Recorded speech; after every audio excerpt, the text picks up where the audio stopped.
안녕하세요. 닥터신의 영성연구소입니다. 오늘의 주제는 이야기의 재구성인데요. 사람마다 각자 살아온 삶의 이야기라는 것이 있는데 우리는 이 이야기를 각자의 방식대로 해석하고 또 의미를 부여하면서 살곤 합니다. 그런데 이 삶의 이야기라는 것이 우리 영성과는 어떤 관계가 있는 것일까요? 오늘도 신 목사님을 모시고 한번 그 연관성에 대해서 알아보도록 하겠습니다. 목사님, 네. 이 제목을 택하신 이유가 있을까요?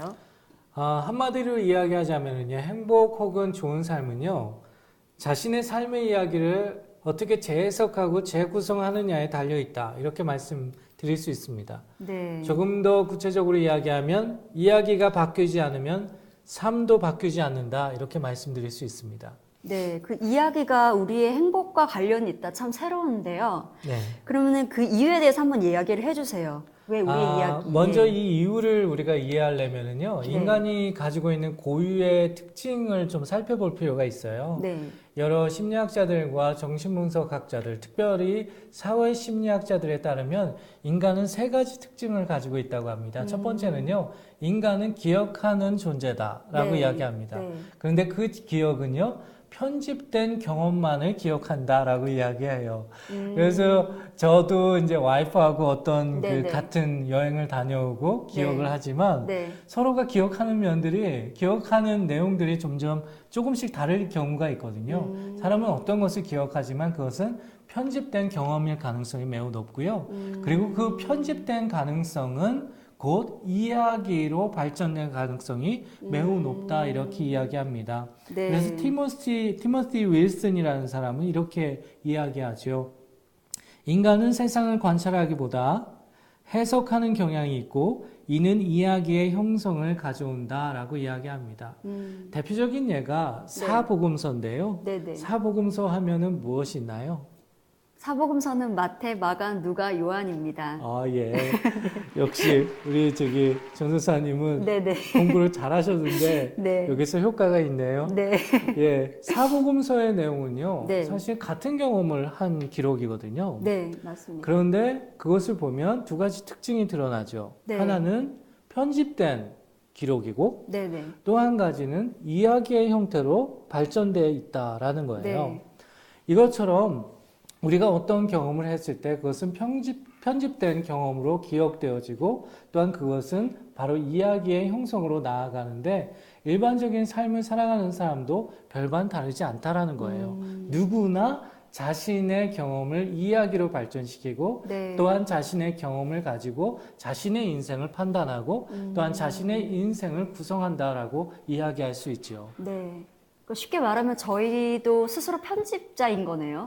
이야기의 편집자. 예, 아주 좋은 표현인데요. 예, 참 신기한 것 같아요. 네. 예, 목사님 그러면은 이 이야기 재구성이 왜 중요한가요? 첫 번째 이유가 있는데요. 이야기의 재구성이 왜 네. 행복한 삶, 네. 좋은 삶과 관련돼 있냐면은요. 바로 인간의 기억과 이야기는 과거나 현재가 아니라 네. 미래를 향하고 있기 때문에 그래요. 그리고 네. 이 미래를 향하고 있는 이것이 현재뿐만 아니라 앞으로의 행동과 또 양식을 결정하기 때문에 그렇습니다.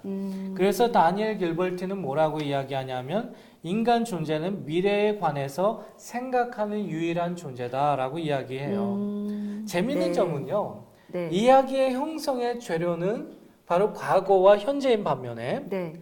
이야기가 가지고 있는 그 초점이나 관심사는 바로 미래에 내가 어떻게 될 것인가에 있다라는 거예요. 네. 그래서 우리가 어떤 경험을 하면 어떤 기억을 편집한다라고 말씀을 드렸잖아요. 네, 네. 그리고 이야기로 발전된다라고 말씀을 드렸는데 이야기로 발전되는 가장 근본적인 원동력이 무엇이냐? 바로 미래에 있는 나에 대한 관심사라는 거예요. 그래서 어떤 사람에게 당신의 이야기를 해주세요라고 했는데 네네. 그 사람이 나는 별로 할 얘기가 없어요라고 이야기할 때 네네. 그것은 그 사람이 경험이 부족해서나 혹은 기억이 희미해서가 아니고요. 네. 오히려 미래가 불투명하다든지 아니면 자신의 미래가 불확실하다고 느끼기 때문에 네네. 자신의 이야기도 할 수 없는 그러한 그 상황에 빠진 경우가 상당히 많습니다. 그런데 자신의 미래가 어떠한 것인지 네. 확실하거나 네. 자신의 미래에 대한 확신이 있으면 네. 그 사람은 자신의 이야기를 아주 재밌게 편집하고 그것을 전달하게 되는 것이죠. 네네. 그런데 중요한 것은 뭐냐? 바로 이 어떤 이야기를 형성하느냐에 따라서 네. 우리의 현재뿐만 아니라 미래의 행동과 양식이 달라질 수 있다라는 거예요. 제가 아까 이야기가 바뀌지 않으면 삶도 바뀌지 않는다라고 말씀을 드렸잖아요. 네네. 일반적으로 우리가 상식적으로 생각할 때는 삶이 바뀌어야 이야기가 바뀐다라고 생각하지만 사실은 그렇지 않습니다.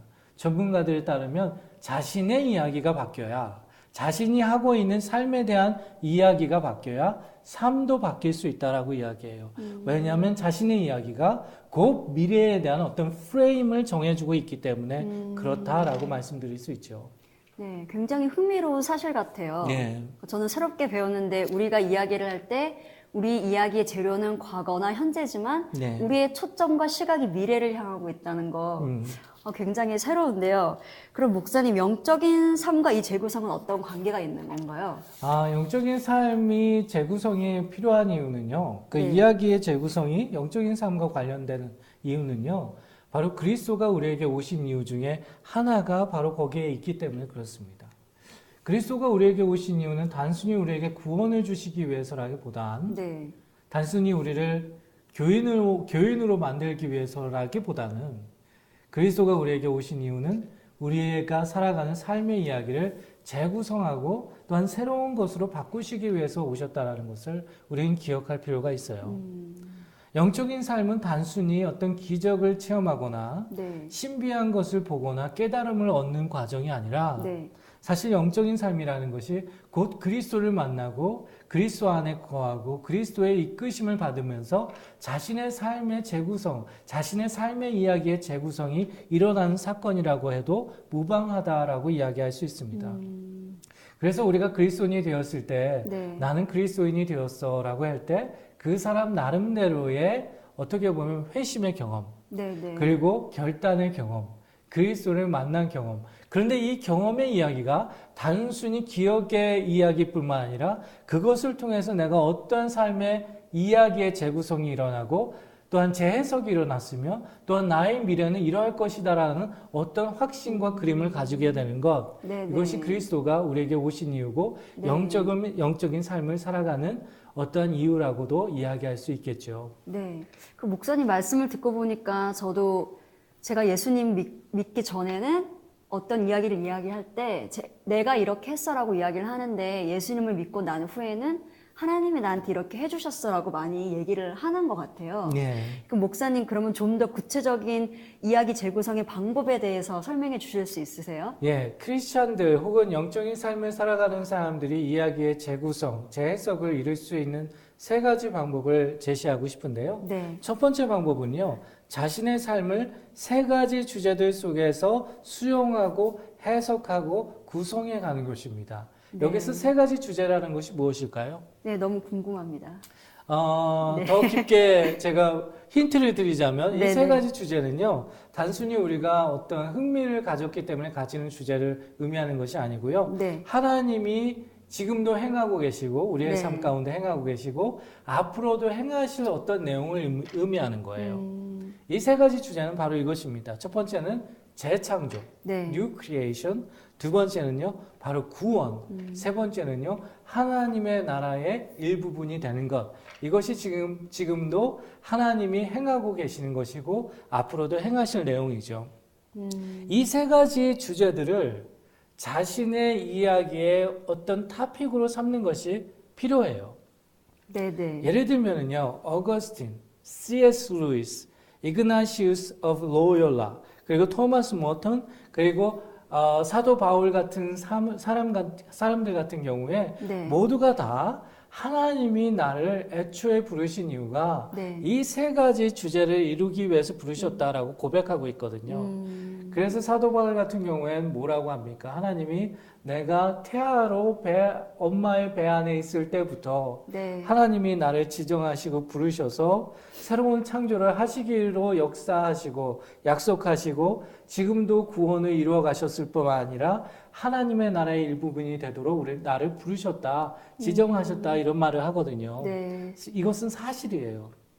사실 모든 크리스천들에게 주시고자 하시는 하나님의 어떤 주제, 하나님이 지금도 일하시고 있는 하나의 어떻게 보면 하나의 타팩이라고 이야기할 수 있겠죠. 네. 이 세 가지 주제는 외워야 될 것 같아요. 새 창조, 구원, 예. 하나님 나라의 일부. 예. 네. 그럼 두 번째 방법은 무엇인가요? 두 번째 방법은요, 모든 것에 열려 있되 네. 자신만의 이야기를 구성하라는 거예요. 로버트 엘스버그라는 그 캐톨릭 신학자가 있습니다. 이분은 네. 성자들의 삶을 연구하는 분인데요. 이분이 이런 말씀을 하셨어요.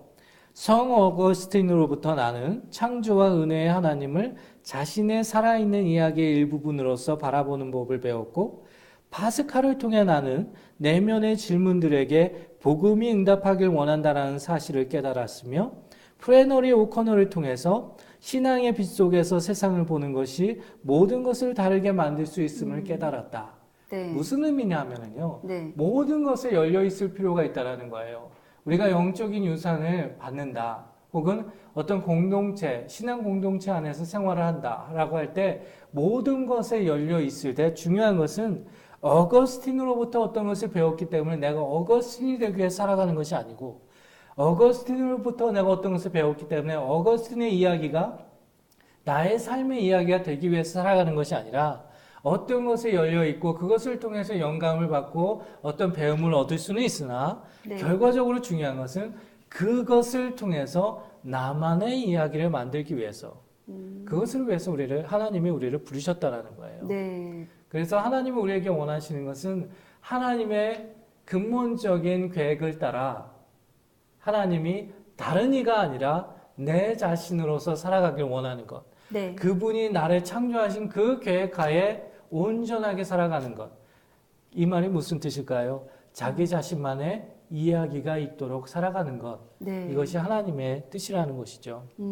이것을 기억할 때 우리는 우리 삶의 이야기의 재구성이 일어날 수 있다라고 말씀드릴 수 있습니다. 네. 그러니까 모든 것에 열려 있으라는 말씀은 모든 것들로부터 배우라는 말씀이신가요? 예, 영적인 유산에 대해서 어떤 것을 그러니까 공동체 안에서나 또 교회 안에서의 신앙 교육이나 성자들의 여러 가지 영적인 훈련이나 이런 것에 열려 있으나 네. 결과적으로 중요한 것은 그 사람이 되기 위해서 어떤 특정한 사람이 되기 위해서가 아니라 네, 네. 나 자신이 되어지기 위해서 그리고 나만의 이야기가 탄생됨으로써 하나님의 나를 창조하신 그 계획이 이루어지기 위해서 살아가야 한다는 거예요. 네. 그래서 어떤 사람의 이야기는 술술술술 하는데 자신의 이야기는 없다? 그것은 사실은 영적인 삶을 제자로 살아가고 있다라고 이야기하기가 좀 어려운 것이죠. 네. 그럼 세 번째 방법도 설명해 주세요. 네, 세 번째 방법은요. 네. 하나님이 선물로 주시기 원하는 이야기에 풍성해지도록 하라라는 거예요. 그러니까 마더 테레사가 사실 굉장히 유명한 사람이잖아요. 네, 네. 그러다 보니까 캘거다, 그러니까 마더 테레사가 인도에서 가장 빈민 지역에서 사역을 했는데 거기가 캘거다예요. 거기에 많은 사람들이 사실 마더 테레사에 대한 영감을 얻고 네. 환상을 가지고 찾아왔습니다. 네. 그리고 같은 팀에 조인하려고도 하고 네. 어떻게 하면 자원봉사를 할 수 있는지 문의하기도 하고요. 네, 네. 그렇게 했는데 그때마다 마더 테레사가 뭐라고 얘기했냐면 네. Stay where you are, find your own Calcutta라고 이야기했어요. 무슨 네. 얘기냐면 너가 있어야 할 자리에 있고 네. 너만의 캘거다를 찾으라라고 이야기했어요. 무슨 얘기냐면 하나님이 네. 우리에게 주시기 원하시는 주제가 세 가지 주제가 있다고 말씀드렸잖아요. 네. 재창조, 구원, 하나님 나라의 일부분이 되는 것. 네. 이것이 나의 인생 가운데 풍성해지도록 네. 나의 이야기 가운데 풍성해지도록 노력하는 것이 필요하다라는 거예요.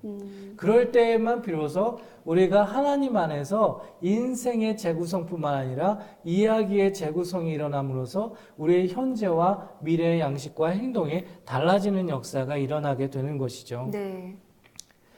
따라서 우리가 살아갈 때 그냥 어느 하루는 잘 살았어, 교회 잘 다녀왔어, 오늘 예배 잘 드렸어, 은혜 받았어, 이렇게 생각할 수도 있지만 자신의 이야기를 재구성하기 원하는 사람이라면 네.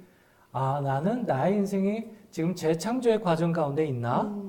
라고 한 번쯤 질문해 보면 좋을 것 같고요. 네. 나는 정말 그리스도의 구원을 이루어가고 있나? 네. 나는 하나님의 나라의 일부분이 되어가고 있나? 라고 질문할 수 있다면 네. 그 질문 가운데 이야기의 재해석과 재구성이 일어나게 되고 더 나아가서는 좋은 삶, 행복한 삶, 하나님이 약속하신 그 삶을 살아가게 된다는 것이죠. 네, 목사님. 그럼 오늘 강의 한 줄 요약으로 부탁드릴게요. 네, 한마디로 말씀드리면요. 행복 혹은 좋은 삶은 자신의 삶의 이야기를 재해석하고 재구성하는 데 달려 있다. 이야기가 바뀌지 않으면 삶도 바뀌지 않는다. 이렇게 네. 기억하시면 좋을 것 같습니다. 네. 이야기가 바뀌지 않으면 삶도 바뀌지 않는다. 이 말을 구독자 여러분들 꼭 명심하시고 우리 목사님께서 소개해 주신 재해석의 방법 한번 실천해 보시기를 바라겠습니다. 저희 영성연구소는 여러분의 의견과 질문, 후원 문의를 아래 이메일 주소로 받고 있으니까요. 많은 참여 부탁드립니다. 저는 지금까지 홍정원이었고요. 신태성이었습니다. 감사합니다. 감사합니다.